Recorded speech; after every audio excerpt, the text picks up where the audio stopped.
अस्सलाम वालेकुम, मैं हूँ पारस खुर्शीद। आजकल पाकिस्तानी सियासत में इल्ज़ामात और तनकीद का बहुत जोर है। एक पार्टी दूसरे पर इल्ज़ाम लगाती है, तनकीद करती है, और दूसरी पार्टी तीसरी पार्टी पर, और तीसरी पार्टी चौथी के साथ यही सुलूक कर रही है। और अगर किसी को कुछ नहीं मिला तो उसने अदलिया और इसके फैसलों को ही हदफ मलम्मत बना लिया है कि जजेस यकतरफा फैसले कर रहे हैं। पाकिस्तान पीपल्स पार्टी के साथ इम्तियाजी सुलूक हो रहा है। आइन का तहफ़्फ़ुज़ पार्लियामेंट की जिम्मेदारी है, और साथ साथ ये भी दावा किया जाता है कि हम अदलिया का अदालती फैसलों का एहतराम करते हैं। क्या वाकई सूरत हाल यही है जो कि कही जा रही है?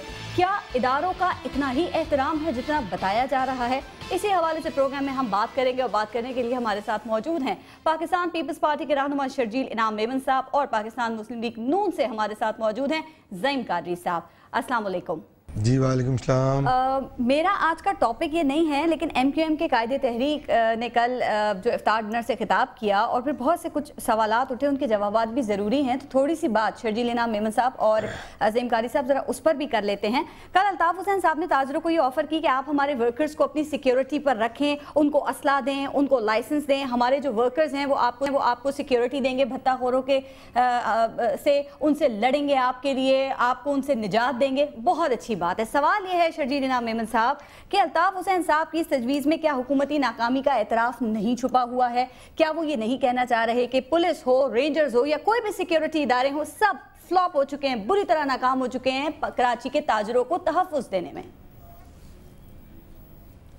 देखिए पारस साहबा, बात ये नहीं है कि पुलिस नाकाम हुई है, और मैं ये कहूँगा कि पुलिस और रेंजर्स इन्होंने मुश्तरका तौर पर काफ़ी टेररिस्ट को, काफ़ी टारगेट किलर्स को, काफ़ी भत्ताखोरों को गिरफ्तार किया है।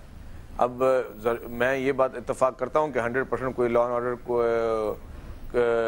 का जो बेहतरी नहीं आई है, उसके लिए अब गवर्नमेंट ने मुख्तलिफ औकात में जो जो चीज़ें पॉसिबल थी वो की हैं, लेकिन अनफॉर्चुनेटली जो हमें ये सारा जहेज़ में मिली हैं चीज़ें, ये सारे टारगेट किलिंग और असला और ये भत्ता, ये आज के मसाइल नहीं, ये बरसा बरस के मसाइल हैं, लेकिन गवर्नमेंट ने सिंसियरली और सीरियसली इस चीज़ पे काम कर रही है।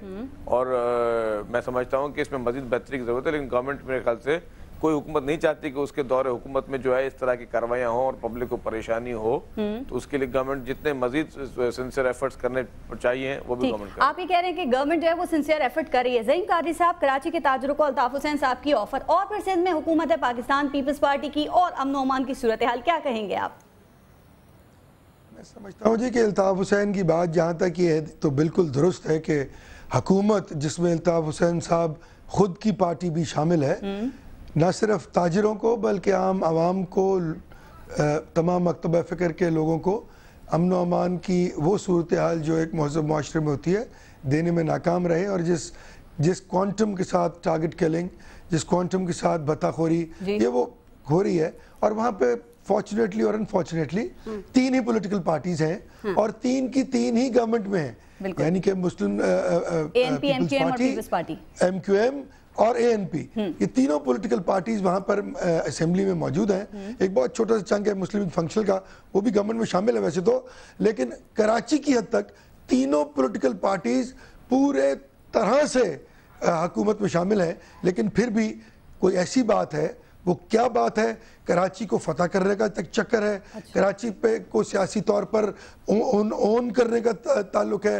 हुकूमत पीपल्स पार्टी MQM को साथ चलाकर भी, मरकज में इस्तेमाल कर कर भी ये नहीं कर सकती कि उनको कराची का इज दे दे, और इसी तरह ही ANP, पीपल्स पार्टी और MQM को कराची का भी एज देने के लिए तैयार। ज़ईम कारी साहब, आप एक बात बताएं, जब अल्ताफ़ हुसैन साहब को नाम पता है, ठीक है, तो वो क्यों नहीं बता रहे? वो किस बात का इंतजार कर रहे हैं?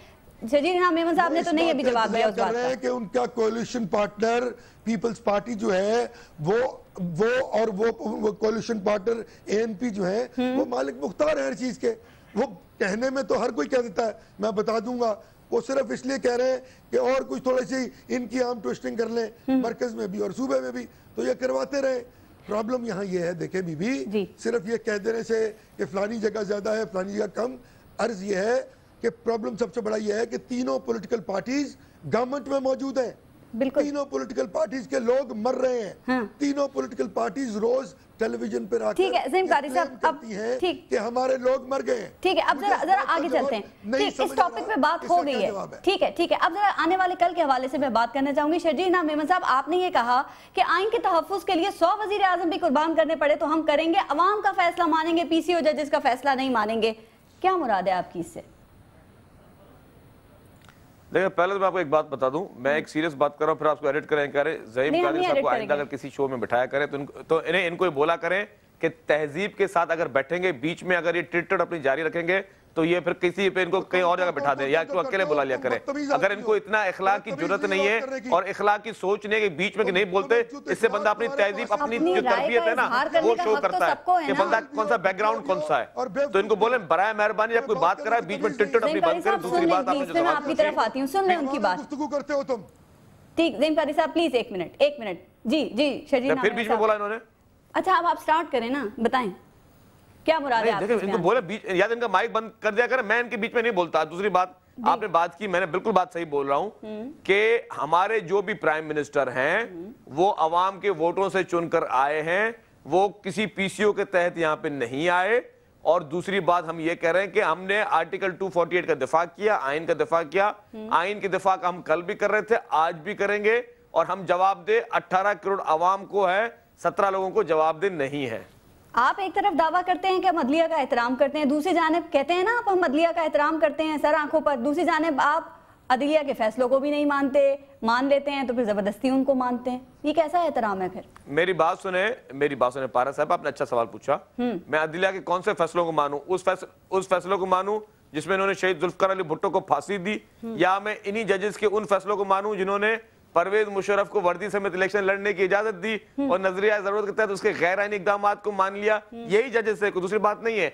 यही जजेस है जब जफर अली शाह मुस्लिम लीग नून के उन्होंने पिटीशन दाखिल की थी परवेज मुशर्रफ के कू के खिलाफ, तब इन्हीं जस्टिस साहब ने उस बेंच का हिस्सा थे, उन्होंने कहा कि मियां नवाज शरीफ साहब की जो हुकूमत है वो करप्ट और इनकॉम्पिटेंट हुकूमत है। क्या हम उस फैसले को माने? ठीक है, मुझे बताया हम इनके कौन से फैसले को माने? आप वही बातें कर रहे हैं जो आजकल फैसल रजा आब्दी साहब कर रहे हैं। मैं जरा ज़हीम कारी साहब को भी शामिल करूंगी। ज़हीम कारी साहब जरा एक बात बताइए, ये अदलिया की बहाली का जो क्रेडिट है ये सही मायनों में किसके सर जाता है? आप यानी कि पीएमएलएन कहती है कि हमने अदलिया को बहाल किया, पीपल्स पार्टी कहती है हमारी कुर्बानियां बेशुमार हैं, फिर अब पीटीआई भी अपना हिस्सा डालती है। ये सेहरा किसके सर पर जाता है अदलिया की बहाली का सही मायनों में? देखे बीबी, मैं तो ये क्रेडिट इसलिए सिर्फ अकेला क्लेम नहीं करता क्योंकि मैंने 12 जेल गया इस तहरीक में। मैं ये समझता हूँ और मुस्लिम लीग नून का ये मौक़िफ़ है कि ये सेहरा पूरी कौम के सिर है जी। ये सेहरा तमाम पॉलिटिकल पार्टीज के सिर पे है, ये सेहरा वकला के सिर पे है, ये सेहरा मीडिया के सिर पे है, ये हर पाकिस्तानी के सिर पे है। और सबसे बढ़ के ये सेहरा है मोहतरमा बेनज़ीर भुट्टो शहीद के सर पे, जिसने अपने बयान में जाके चीफ जस्टिस के घर के बाहर कहा कि ये मेरा चीफ जस्टिस है, मैं इसको बहाल करके दिखाऊंगी। और माइक पर करके उन्होंने ये उनको सुनाया। तो ये सेहरा सबके सिर है। नंबर 2 बात ये है कि ये फैसला जो आ रहा ना कल, वो इसलिए प्रीएम्प्ट नहीं किया जा रहा, वो आएगा क्योंकि फैसला हो चुका। अच्छा। फैसला फाइनलिटी अटेन कर चुका। उस फैसले के खिलाफ अपील नहीं की गई। अगर अपील की गई होती तो आज फिर एक अपील करने का मौका इनके पास मौजूद होता। ये वाज़े तौर पर यूसुफ रजा गिलानी साहब से जान छुड़वाना चाहते थे, इन्होंने उनसे जान भी छुड़वा ली। नए के बारे में हो सकता है खत भी लिख दें और हो सकता है कि वकील भी जाके कह दे कि हाँ जी हम आपसे बात भी करने को तैयार है।